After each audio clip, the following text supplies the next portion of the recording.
Thank you very much for brilliant presentations. Mr. Kürkçü already mentioned it. I want to ask Mr. Kamran Matin. You said you don't know very much the discourse in Turkey. Are you aware that all these issues that you presented, the critique of modernity, of Eurocentrism, and the attempt to form an alternative which heavily focuses on the non-capitalist societies and a different path for them, is sitting right in the middle of the theoretical discourse of the PKK at the moment? Kamran Kürkçü, I would like to draw your attention to a very interesting linguistic acronym between Kurdish language and Turkish language. Now, you had the Congress of Halkların Halkların Demokratik Kongresi, and it's very interesting that in Kurdish we have HDK. HDK is the party who established Kurdistan Republic. So it's the same, HDK and HDK.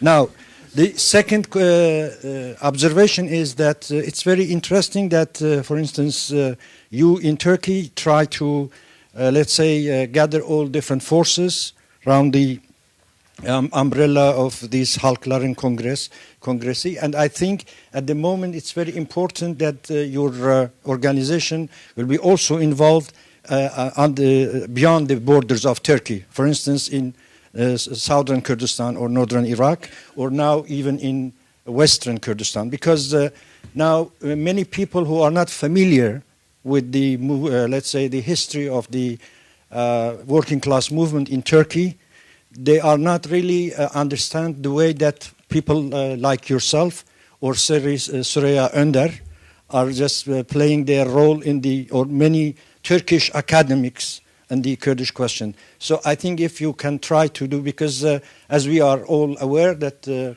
for instance, the AKP party or Mr. Gülen's movement, they may be also involved beyond the Turkish border.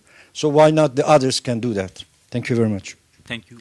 Yes, first I'll ask my question and then I'll explain it within 1 minute. Okay, please. So Please, thank you very much. How can Marxist concepts be made adequate for identifying revolutionary possibilities today? Now, we heard from the first talk how Marxist concepts can help us to understand the more globalized forms of capitalist exploitation linked with colonialism.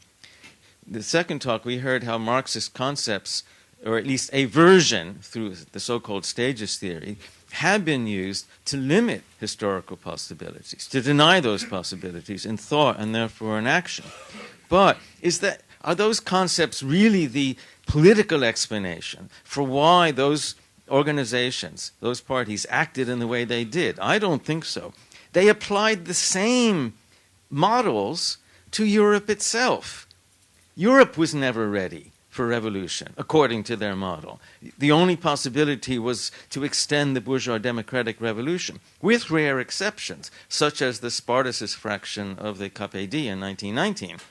Otherwise, those historical possibilities, even for international class solidarity in Europe, were limited by a similar stages theory applied by European Marxists to Europe.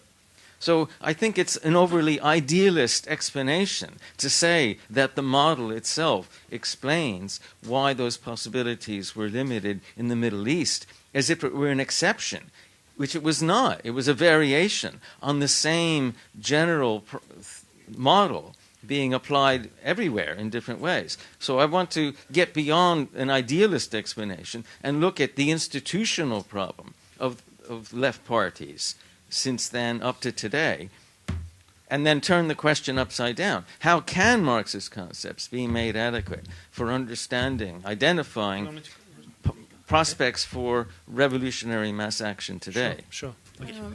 Ertuğrul Bey, hoş geldiniz. I want to ask my question about, I just want to find out more about the confederation. I want to know about the inner structures that would formulate these federations, how nationalism would influence this, because obviously it is a critique of the national state and therefore nationalism, and how would that then incorporate it in terms of its own inner structures? It's quite fresh, the end of the hunger strikes. I mean, can you comment on that a bit? And, you know, a few days ago in the liberal newspaper Taraf, Ahmet Altan mentioned some sort of intention of escalation. I mean, you've been all the way through with the process. It was like, do you think the Turkish state was seeking a settlement rather than escalation, or was seeking an escalation of the conflict rather? Thank you for everyone for the analysis they made today about the Middle East financial and political analysis at past and present time. My question is to everyone, including Mr. Kürkçü. What do they think of the near future and in long term? I mean, what do you think what will happen in politically and financially in Middle East, near future and in long term? Thank you. Ertuğrul Bey, merhaba. I'm just going to ask the question in English, so. You talked about the highly educated activist class emerging in Turkey. We know that there's an academic elite from the 90s and still effective in Turkey, still claiming to be Marxists, and maybe also including the Turkish SWP having the AKP discourse and kind of maybe supporting that influence. How do you think that actually influences the repression on Kurds? Starting with the last one, I mentioned the highly politically educated Kurdish activists, so that this is not generalizing all the political spectrum in Turkey. But my expectations, or the greatness of my expectations from the Kurdish revolutionary movement is because this movement has educated its people in struggle, and they have deeper political education in practice, in the field, in the fight, so that generally the Kurdish people, or the active part of Kurdish people, is wiser politically, educated politically, thinking politically, to compare with their Turkish counterparts. That's why I'm investing hope in the struggle. Therefore, the mistakes done by highly educated Turkish intellectuals in relation to AKP maybe stems from this, because they are not trained politically. They are trained on the table, so the working table is not enough to make concrete and working decisions.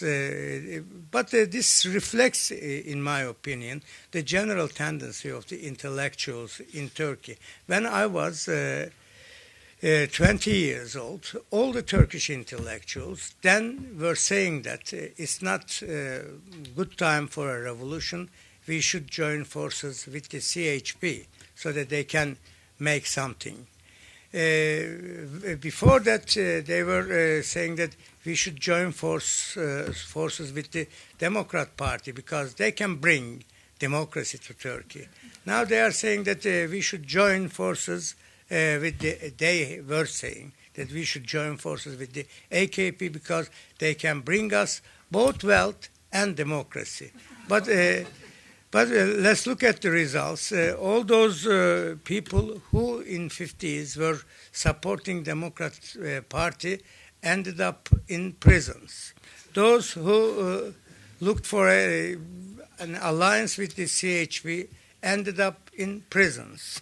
Those now promoting an alliance with the AKP are coming closer to the prisons. So wish they were trained in the field of struggle like an ordinary Kurdish toiler who would never believe a Turkish statement. That's why they are better educated.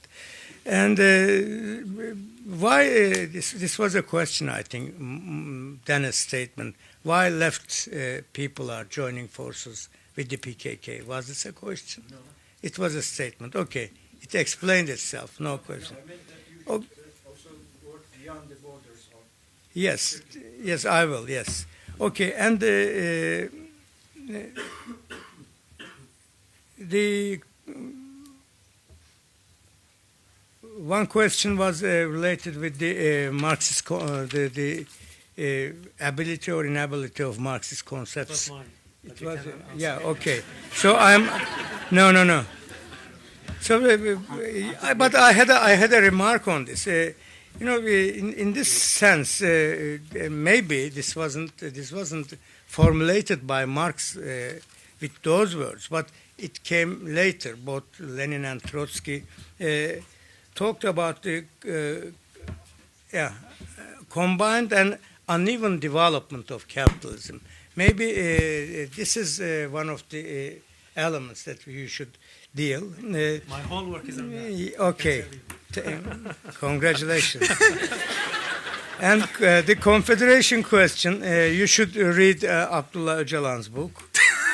And the hunger strikes, it's declared ended by 9 o'clock today. So this is the result. Why it ended? Because Öcalan said it should end. It ended. And why Öcalan said so? Yes, this is a question. The answer of which we yet don't know. But the argumentation leaking from his brother was reasonable because he says. If there's going to be a fight, it should be fought by the elements outside the prison than those inside the prison. This was one of my arguments, but I was afraid to tell it loudly. And for the Turkish government's approach to the strikes and the escalation of tension in or with the Kurdish movement, I think there are conflicting tendencies in the AKP government, and Tayyip Erdoğan is the most, how can I say, insensitive or nonsense, the most nonsense element, because I cannot follow his argumentation anymore, so I don't deal with him. But there are two sides. One of them, the doctrinaire of one of the approaches is Yalçın Akdoğan. He is the security advisor of Tayyip Erdoğan, and he is for smashing to the end of the Kurdish political opposition, not those armed, but also those unarmed, who are not siding with the government, should be smashed. Therefore, this approach from time to time comes to the fore. And the other approach is the negotiation approach, which is generally expressed by different ministers of the cabinet. One of them is Hüseyin Çelik, the other one is Faruk Çelik, the other one is the Justice Minister himself, and Bülent Arınç. They are for a very low profile negotiation, and these tendencies you always see that are conflicting with each other. So the hunger strikes were generally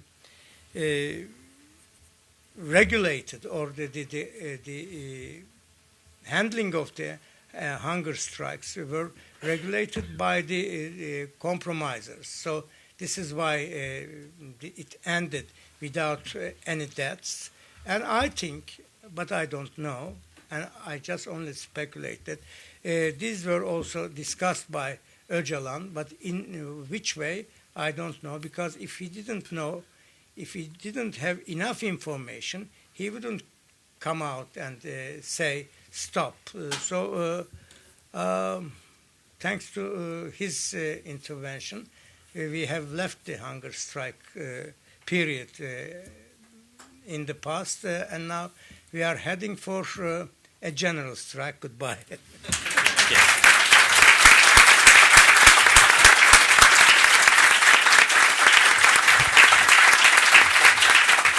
I've got two questions, one for Adam and one for Kamran. You mentioned the GCC and the increasing role it's playing in a neoliberal reordering of the Middle East. What about Turkey and how Turkey is, because Turkey is kind of becoming one of, or it's been stated as one of the greatest influence in the region. And in terms of, or that's what Turks would like to us believe. How about Turkey-GCC relations and how that fits into your analysis, or what importance do we attach to that? And for Kamran, fascinating paper. I really enjoyed your talk. I was wondering, I wanted to say something about the resistance to neoliberalism. I guess that also concerns Adam's paper as well. Towards the end, you mentioned about resistance and national liberation as a form of resistance. How do we kind of categorize it, characterize it within a Marxist framework? Because most of the Kurdish national movement, or people who were involved in it, were not just fighting for Kurdish rights, but they're also fighting for the social liberation of the peasants and the working class Kurds. So how do we, or any thoughts on that? Thank you. Okay, thank you, Deniz. And thank you. Now, my question is to Dr. Matin. You said about the change of the policy of Soviet Union towards the Kurdish Republic.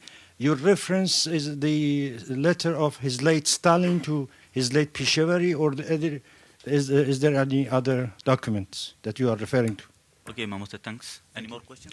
Thank you. My question to both speakers. What do you think about Ertuğrul Kürkçü's suggestion? Actually, it wasn't his suggestion, but he mentioned about confederation for Kurds and in Middle East as a solution. My question is to Adam, Mr. Adam. What do you think? Do you think it will be a reversal of the neoliberal economics you were talking about in your lecture? And one more question regarding to U.S. role in maintaining the status quo. Yeah, that's it. Okay, thanks. My question is also to Adam about the role of religion in neoliberal consumerism. Right, thank you for your questions. Very interesting. I'll start with the first one, that gentleman. Sorry, I didn't catch your name. Ida?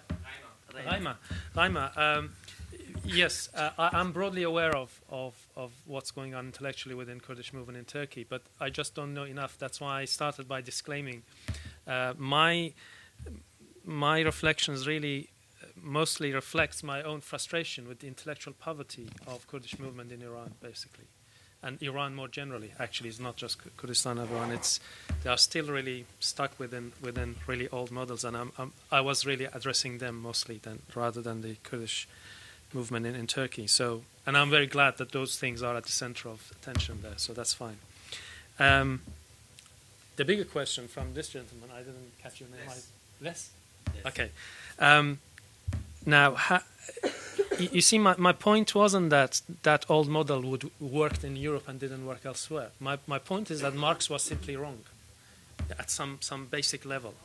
That doesn't mean that I would throw away Marxist analysis of capitalism, nor do I get rid of any of his key concepts. What I'm suggesting is that Marx, just like all the liberal thinkers, begins from a single society. And that is very clear in Capital Volume 1, when he says, look, England is my ideal type, if you like. And from then he goes on and creates his concepts.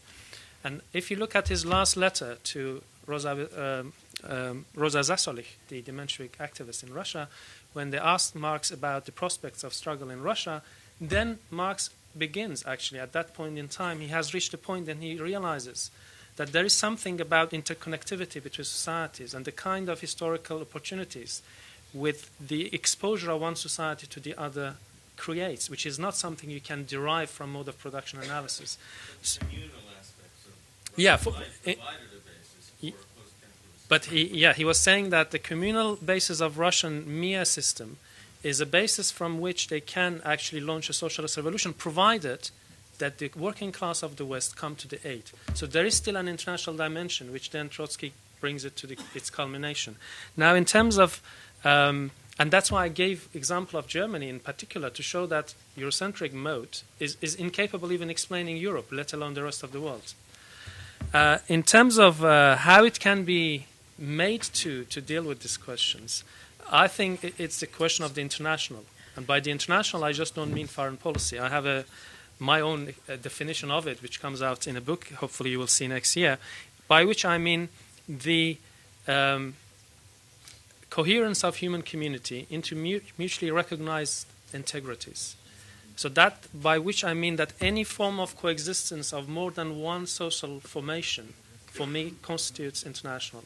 And that is constitutive, in my approach, of what is going on within each society. And therefore, the whole Marxist apparatus, theoretical apparatus, can be rethought along this new dimension of social reality, which in Marxism begins by being abstracted from, but then it added post factum, more or less like in theory of imperialism. So this is heavy stuff, so I don't want to spend too much time, but if you like, we can talk more about it later. Chang is about resistance and national liberation. Well, exactly. Nationalism, as everybody knows, is the Achilles heel of Marxism, right? There is no theory of nationalism in Marxism. It's always a derivation of capitalist oppression. So in what I'm suggesting is that if you bring in the coexistence of societies as your ontological basis of starting point, as an ontological basis of analysis, then you realize that a certain affinity to a particular social formation is part of the way this society reproduces itself. In that sense, nationalism is both a modern phenomenon in the form of nation state, but it also relates back to the fact that human beings have always lived in multiple societies, and in multiple societies have a degree of internal coherence which distinguishes them from the other. So the self and other is part of identity of any society. So in that sense, nationalism doesn't come from nowhere, but it's not also a primordial thing which nationalists tend to think. So I want to argue, and I'm working on a paper on that for a conference in Erbil next year, hopefully, to show that how actually we can have a Marxist theory of nationalism which overcomes this so-called primordialist modernist divide, which also reflects the so-called subjectivist objectivist divide. You can actually show that while it is modern, it nonetheless has its root in a basically ontological fragmentation of social in general.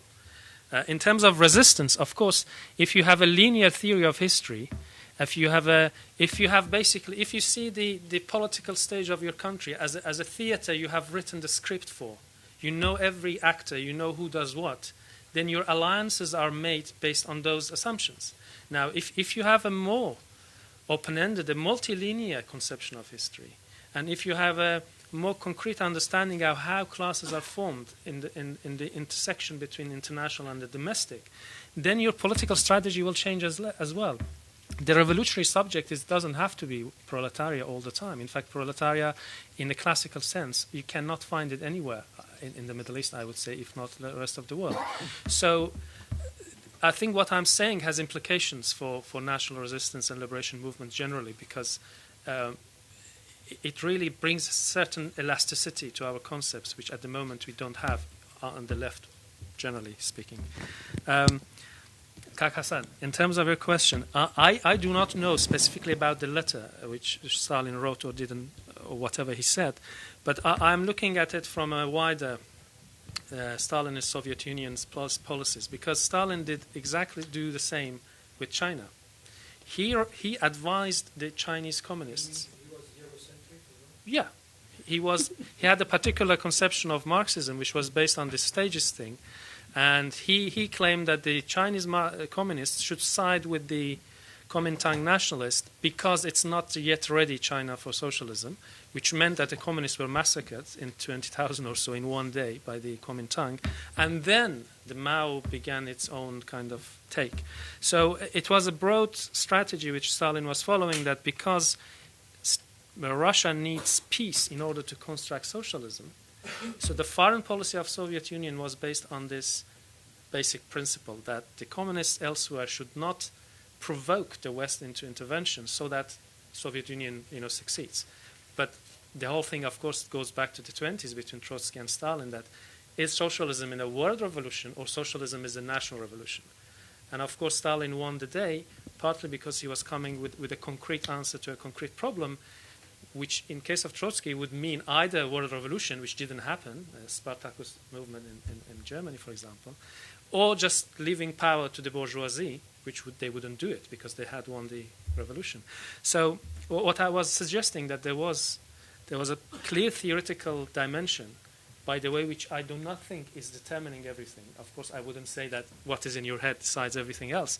But what I mean that at certain critical points in time, your theoretical conception of what is possible and what is not possible in terms of historical motion of societies has a crucial dimension, a crucial role in what policy you choose. And that lady asked both of us about confederalism.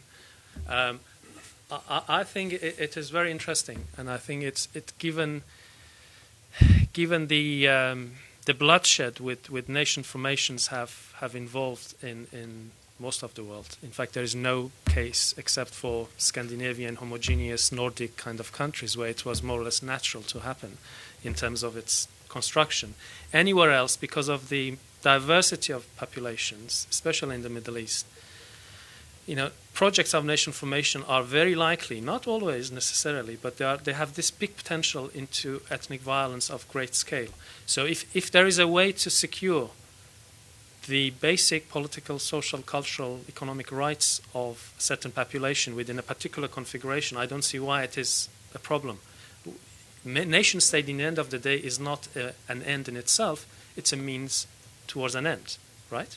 So I think that the fact that in Turkey they are not stuck with this nation statist idea is a great thing actually to observe. I don't know if there was any other question. Somebody else? Yeah, I think I'll stop there. Okay. I'll begin by making some comments on the question of Marxism, because I know Kamran and I have different positions on this. I think Kamran is hitting on some very important points here around how certain versions of Marxism have been employed by political movements, by within theory, and particularly I think this stagist notion that was very dominant in at least the official communist movement or the Stalinist versions of Marxism certainly did have that, if you like, Eurocentric perspective. But I would disagree with Kamran in that I think Marx and Marx's writing and certain strands of Marxism have actually been a very fertile way of addressing these questions, have actually not fallen into the trap of Eurocentrism. And I think that can actually be seen in Marx. I don't think there is anything inherently Eurocentric within Capital, for example. And I would take, the example Kamran mentioned about beginning with Europe. That may be true, but if you understand what Marx was writing, or how he understood Europe, he understood Europe not as in the closed borders of England, for example. He very much linked England as being internally related to its colonies as well, seeing colonialism as actually an internal feature of what defined English capitalism. In other words, and I think this is methodologically very important point to make, that we need to start from the perspective of the world market, not the perspective of the nation state. I would argue Marx did that theoretically, but I would also agree with Kamran that many Marxists don't do that, and that hasn't been the dominant perspective of understanding Marxism. But I think when you look at the way Marx understood the development of capitalism, the role that colonialism played, the way he understood, for example, Ireland as actually being part of the English economy, a colony being part of the capitalist economy in England, I think runs against that. And I'd also point to I think some very important Marxists who have tried to resurrect, or if you like, emphasize that aspect of Marxist thought. People, for example, like C.L.R. James or Walter Rodney, who wrote, I think, a very important book on how Europe underdeveloped Africa, very explicitly within a Marxist tradition, but very clearly trying to integrate this notion of colonialism and anti-colonial struggles into the framework. So it's a much more complex question, but I would say that yes, there are Eurocentric Marxists, but no, Marx wasn't a Eurocentric in the way that Kamran has presented it. Now, moving back to the political economy questions that we see in the Middle East today, and what will happen. Someone, I think, asked the question, what's going to happen next? I think there's two points to emphasize here. One, and I couldn't get onto this in my talk, the significance of the Eurozone crisis to the potential trajectory of the situation, particularly in North Africa, is very, very important. As I pointed out, the linkages between Egypt, Tunisia, and the rest of North Africa with the EU is very deep. And if we see a deepening of the crisis in Greece, Spain, and so forth, this will impact the Middle East in a very hard and dramatic fashion. And I think this is something to remember, that when we're talking about where are these struggles going, we cannot understand this just through the lens of what's going on in Egypt. Very, very important is the trajectory of the global economic crisis, particularly the Eurozone crisis. I think we're basically in a situation where there is a struggle between a revolutionary movement and a counter-revolutionary movement, and I mean this across the region as a whole. We see, for example, in Egypt, ongoing daily strikes, industrial actions, trying to really win the demands of the uprising itself. We see struggles of women, in particular in Egypt and Tunisia as well. We see ongoing mobilizations. That's on one side. But on the other side, we see these forces very much arrayed against the counter-revolutionary pressures that are coming from a number of different angles. One, of course, the United States is playing a key role in this, and that's nothing new. But I would say, I think understanding the role of the international financial institutions, particularly the World Bank and IMF, who want to ensure that the Egyptian government keep on the same trajectory that was established under Mubarak, keep on the same kind of neoliberal policy. So, in my opinion, the Muslim Brotherhood do not in any way represent a break with the neoliberal policies. They're going to deepen and continue in that path. That is not just true, or not just indicated by the way they've accepted and very enthusiastic about these kinds of loans that are coming from the World Bank and so forth, and also from the Gulf states. They're also passing laws around repression of strikes, repression of mobilizations, public demonstrations, and so forth. So it's quite clear, in my opinion, that they've at least the leadership are on the side of the counter-revolution. So that's what I mean by these forces that are arrayed. Now, as I was pointing out in my talk, the Gulf states play a very important role in all of this, not just through financial means, but also through a political role as well. I would say, coming to the question around Turkey, Turkey is very much being held up as a model. I think for particularly by the United States and other forces, in terms of how you can have an Islamist government that is completely neoliberal. in how it functions. And I think in many ways, perhaps, I mean, how this happens in terms of being explicit or not, but in many ways, the Muslim Brotherhood is being seen, or the model for the Muslim Brotherhood in Egypt is the AKP in Turkey to a large extent, in that sense, because it is a movement that has roots within the population, that is able to bring much of the population with it, at least in an ideological sense, but at the same time not break with the fundamental trajectory of capitalism and the neoliberal form that's been deepened. I think that's quite clear. And I think the important question around the role of how does this play into the particular way that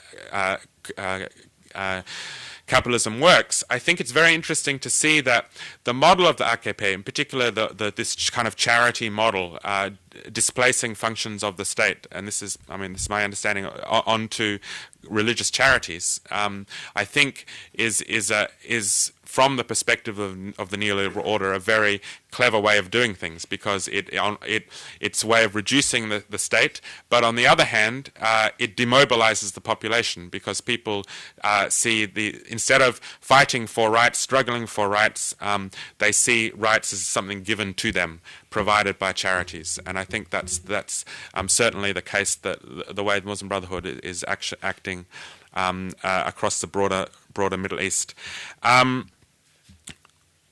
The final comment around the question of confederation. I don't want to.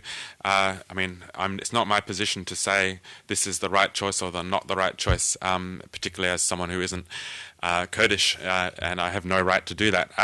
But I would, and I totally agree with what Kamran is saying around, the need for finding ways of fulfilling the basic rights of Kurdish populations in the area, and that a separate nation state may not be the best vehicle for doing that. The only thing that I would say, and this is speaking as a Palestinian, in the sense of that very often these kinds of negotiations or so-called peace processes, and I'm speaking here specifically about the Oslo process in the case of Palestine, was wrapped up around this notion of peace, around reconciliation, around a peaceful road to achieving a Palestinian state. But in reality, what it actually was about was deepening colonization of Palestine, deepening the dispossession, and actually reducing the Palestinian struggle to a few slithers of land in the West Bank and Gaza, rather than seeing it as a process of a longer process. So, or a deeper process around the right of return of refugees and Palestinians across the region. So I have a visceral reaction sometimes to the notions of peaceful negotiations, but again, I don't know the situation, and the presentation I found extremely impressive and convincing. Can I quickly just one please, minute, because Adam mentioned something I have. Look, I started, if you remember, some point I said that that post-colonialists have tried to deal with Eurocentrism, but they have failed, and Marxism can, but it hasn't tried. So I do not think that it's like redeemable. I think what you said about Marx is correct. Of course, anybody who reads chapter 8 of first volume, and that's the most dramatic indictment of colonialism ever written by anybody, I think. So Marx was not unaware of these things, of course. But what happens in Marx and most of Marxists is that the international, the outside, is an empirical stuff which is added to a body of theory, which in its fundamental conceptions, it's based on capital-labor relation. It's not about wider relations between societies predating capitalism. For example, you say world market, so really fine, but what about before capitalism? Do we stop historical materialism at that point in time, before feudalism? So we don't. So we need categories which capture that. But yes, C.L.R. James, Gramsci, Trotsky, there are lots of people in Marxist tradition who have actually grappled with this problem of nationalism especially, and question of geopolitics and all this. And I draw on this, and I do not... you see, I'm a Marxist. I do not go out of Marxism. But I'm a critical one, and I think there is really tough questions to be asked, and I have been trying to deal with them. Sorry, but we don't have any more time. We have to finish it here. I would like to, on behalf of our Kurdish